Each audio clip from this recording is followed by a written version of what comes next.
Breaking news. Some elders and stakeholders in northern Nigeria have announced their full support for the planned nationwide protest tagged #End Bad Governance in Nigeria, scheduled to hold from August 1st to 10th.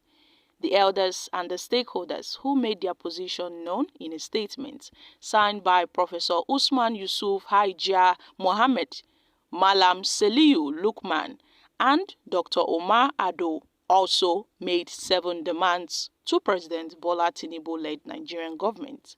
In a statement obtained by Sahara Reporters on Wednesday, the Northern elders and stakeholders said that Nigeria had long been facing unprecedented challenges of security, excruciating hunger, illiteracy, unemployment, disease, high cost of living, all on account of bad governance and corruption in public office. Guys, this is interesting. So, these northern elders have made a list of their demand to President Bola Tinubu in support of the #End Bad Governance protest in Nigeria. Now, they've acknowledged that the primary purpose of any government is to secure life and property and to enhance the welfare of its citizens. And any regime that cannot guarantee these basic rights loses all legal and moral authority of being in power and would naturally inquire the rights of the citizens if they can therefore only remain in office more by default than by public consent. So this seems to be the state of our dear country, Nigeria. And over the years, successive governments at all levels, including the incumbent ones, fall short of delivering good leadership. So Nigerians have been thrown into a state of social dislocation that has plunged the citizens, especially the youth, into disappointment, frustration, and hopelessness. Guys, they've made their demands that first, they want to affirm the constitutionally protected right of all citizens to assemble and to protest, and to acknowledge that the cause for the protest against the system is valid and justifiable. Also, they wish to state clearly that they stand by the youths in this country to exercise their rights to protest. Secondly, they've called on the federal government to be pragmatic in its approach to the resolution of the crisis, as it hopes to amicably resolve and mitigate the risks associated with mass protests. To this end, they've recommended that the government should immediately take the following steps in dialogue. 1. To identify and directly engage with youth leaders and protesters to understand and address their grievances. 2. Outsourcing this responsibility to others such as traditional, religious, labor, civil society leaders. The use of state force to intimidate and cajole and harass protesters can only further escalate an already volatile situation. As we all know, the End-SARS protests did not go down well. Tinubu should implement reforms. Tinubu should address the demands of the citizens by implementing meaningful reforms, demonstrating goodwill and commitment to change.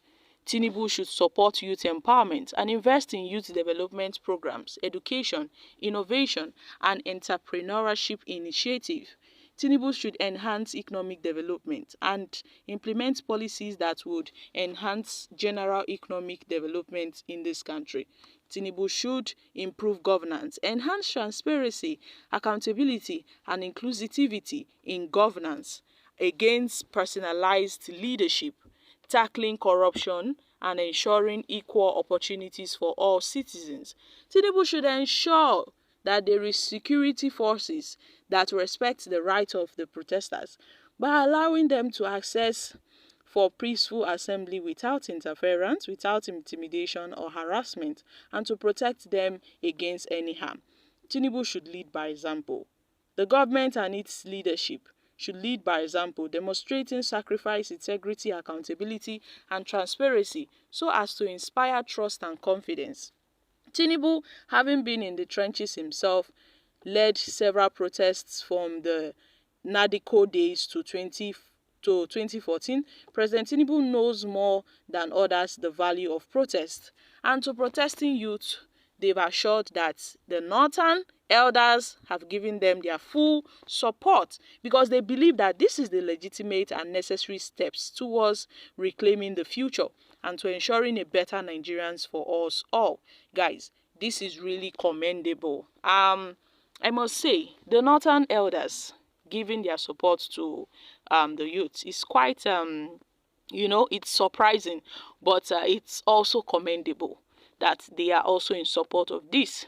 Like say everybody now, their eye don't open. Everybody eye don't open. See say you don't get as things be. But it's a pity that the same northern elders they did not speak during Buhari's regime.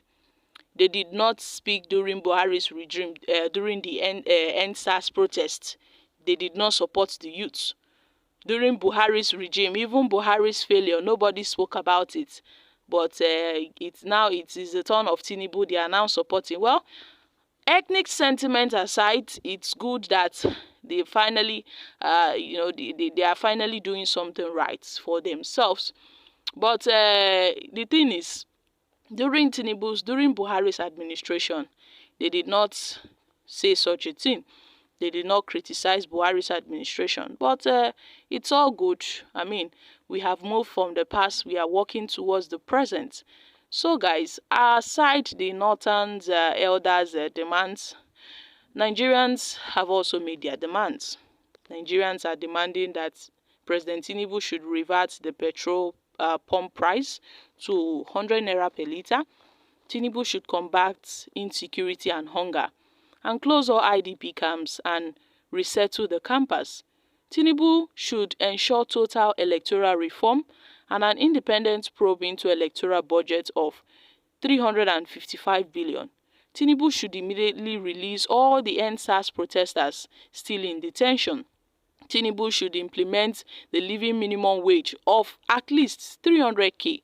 Tinubu should ensure compulsory free education from primary to secondary school and education grants at the tertiary level. Children of all public officers and public holders must attend public schools in the country. Governments must prioritize made in Nigerian goods and also the judicial and the constitutional reforms amongst other lists. So my country people, Nigerians are gearing ahead of the protests. So guys, everybody should be vigilant. Everybody should be vigilant. Nobody should destroy government's property.